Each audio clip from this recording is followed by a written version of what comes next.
I guess it's recording. I'm going to assume that it's recording since I see the timer going off.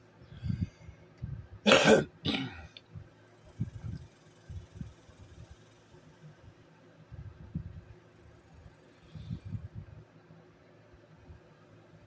want to wish you folks a happy Declaration of Independence Day. Back in 1776 and today. Today, I'm declaring independence from Rome. When Patrick Henry and the Patriots from the Articles of Confederation had enough of King George's interest-bearing currency that he imposed, and which caused the homelessness that we're experiencing today.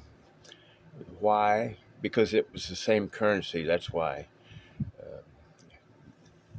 Those of you that don't believe God created you, close your ears for a second. The currency is satanic. It's interest-bearing currency. In theological terms, it's referred to as usury, debt slavery producing. Don't help your brother. Take your brother for a ride. Interest bearing currency. And we're in debt at least $32 trillion. Some say $38 trillion. Would you even attempt to count to a trillion? Would you? Take you a long time, I'm going to tell you. And if you add interest to that, it's something that will remain a moneymaker for the owner of that debt. And the owner of that debt is the papacy. And the vehicle that they utilize to gather in that debt is the Vatican Bank, and the interest-bearing currency that is utilized by all the central banks, which are subsidiaries of the Vatican Bank. And when you think of the 4th of July being when we declared independence, and then you go to the public school and they tell you that we declared independence from King George, they never tell you that King George was subject to Rome, that Great Britain, the United Kingdom, was a vassal state to Rome, and Rome is the papacy. And sometimes some people equate Rome with the Catholic Church, which it is also that. It is a Christian movement that was infiltrated by the satanic Romans that couldn't put it out. So they just joined up and subverted Christianity into the oddball, hard to put in its place situation that we have today, with some people talking about my God Jehovah as the sky god that I believe in. And I challenge them to say, which direction is the sky that you're thinking about? You might want to think that if you point up, the sky's on the other, in the opposite direction just as much. That we're just a little dot in the sky. And that God made the sky as well. The imagination and the power and the ability of my God is beyond your imagination. Anyway, something came on here. But anyway, I just want to let you know that we did not win the revolution. And the revolution wasn't about tea or taxes. It was about the currency. And we didn't win the War of 1812. And it wasn't about conscripted sailors. It was about esquires legislating in the Congress, violating the Constitution, which said no titles of nobility shall be granted. That same Constitution that said ex post facto laws will be prohibited to the federal and state governments. And first of all, you never heard, well, maybe you read the Constitution, but you weren't quite sure of what that pertained to. Well, I'm going to tell you, it pertains to the Virginia Company and the contracts issued within the charter to colonize North America. That's what it pertains to. And it would require ex post facto laws to nullify those contracts. And those contracts weren't discussed in the Treaty of Paris of 1783.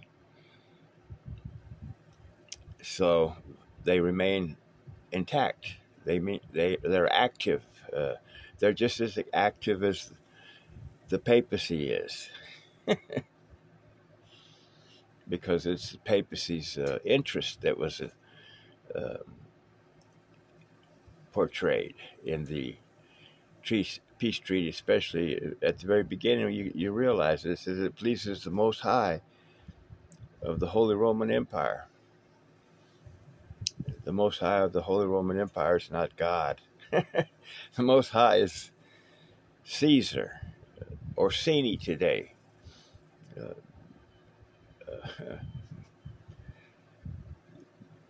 Medici would be probably one of the families that you're most familiar with, if you are familiar with the papacy at all. But they killed Caesar, and they took his name for their leader, and they have killed each other for that leadership role. They have no love for each other. The only thing they love is power. And as long as somebody's trying to take their power away, they are united in the effort to remain in power. But otherwise, they want to have power over each other. And that's probably the only thing in our favor, is that the evil will destroy each other, God willing. But I just want you to know that, and then that the Civil War about slavery, yeah, there was slavery. Yes, there were conscripted sailors. Yes, there was a tea tax. But those weren't the issues. The issues were the currency utilized by the Articles of Confederation for about 10 years that allowed them to prosper to the point where they were the envy of their English cousins, not their African cousins or their Chinese cousins or their Spanish cousins. No, their English cousins. The only reason I mention that in that manner is because it's historic. The Spanish were down in Mexico and South America. The Chinese were minding their own business. And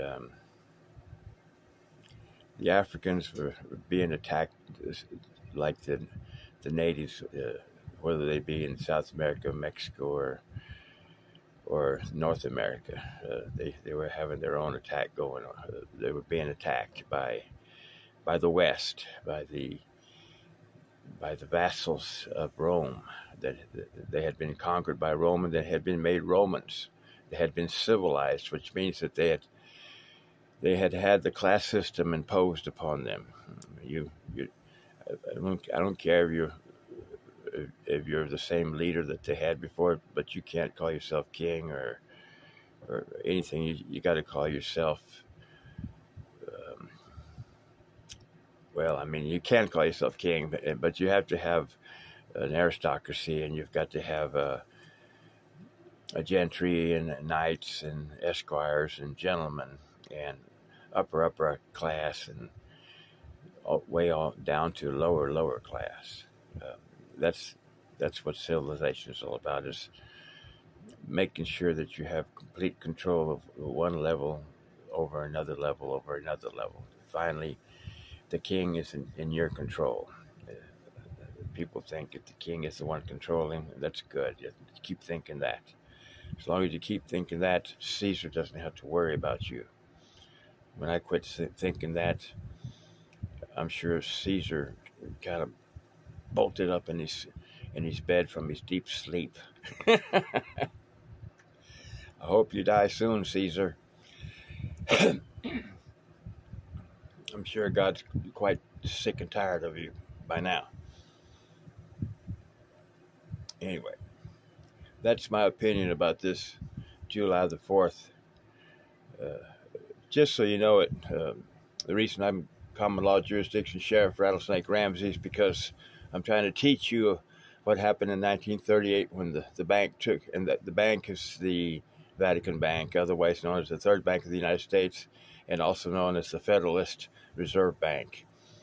And it took legal possession.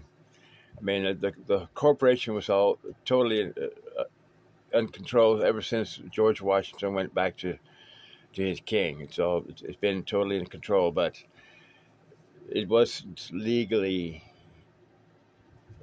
documented that way. But in 1938, the bank took legal possession because FDR defaulted on the loan for the New Deal, as planned, I might add.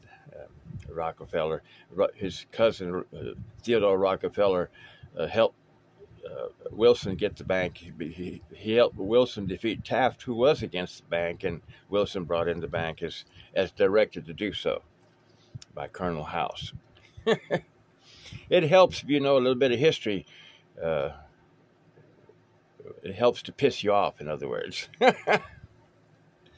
Like I'm pissed off. I try to be cool about it, and not lose it with these son of a bitches. But I'm sick of these Federalists, these suck-ass set of Federalists doing the will of Rome. And now you know why. You may be pissed at them, but now you know more reasons why you should be pissed at them. So, happy Independence Day, and keep independence in mind, and be serious about it. Do not take the goddamn jab. Do not take the lockdown. Do not put the fucking mask on. Do not send money to kill Russians. Do not support these bastards in any way whatsoever. And tell other people the truth. You may be the only one in the room that knows the truth, but don't be cowardly and hold your tongue. Unless by doing so, they'll put you in a firing squad or something. If that's the case, well, then hold your tongue. But otherwise, let the room know that at least one of you disagrees with the official narrative. As Larson Rose did a little thing here recently about speaking the truth and speaking out when you hear everybody believing the lie. Okay, that's enough. I'm going to let it go a little bit longer so that my numerology on it will be more appropriate. We'll get to 14 minutes, and those of you familiar with gematria, the numerology stuff, probably more appreciative of my words than I am. With that, common law jurisdiction sheriff Rattlesnake Ramsey, here to serve you, to speak the truth, to make you wonder why the heck I'm saying such a thing about George Washington or Lincoln or Trump or anything. These people are Federalists, and they have the power of a viceroy in the executive order. And every time they screw up and do the right thing, like Lincoln did with his greenbacks and Kennedy did with his silver certificates that you could turn in for silver, you get Kennedy, you get Lincoln, you get Caesar, you get Gaddafi, you get Hussein. These individuals stood against Rome's currency, and they paid the price.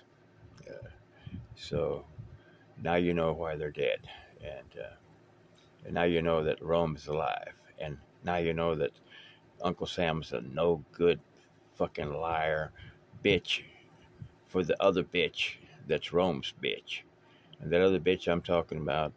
Well, first bitch I'm talking about is Biden or Trump if he wins the election, or any one of those bitches that might win the election, and then they're a bitch for King Charles III, who's a bitch for Orsini, the Grey Pope. Fucking bitches. And the fucking Great Pope is a bitch for Satan. Fuck you, Satan. Go to hell where you belong. In the name of my Lord Jesus Christ, I pray that God will hear my prayer and help us get rid of these evil transvestites and drag queens. They cannot make babies, so they want to try to continue their ways, but their way cannot continue because their way cannot procreate. It cannot procreate because it's not correct. So you heterosexuals, don't hesitate to let them know you're a heterosexual and that you're about family. I'll end on that thought right there.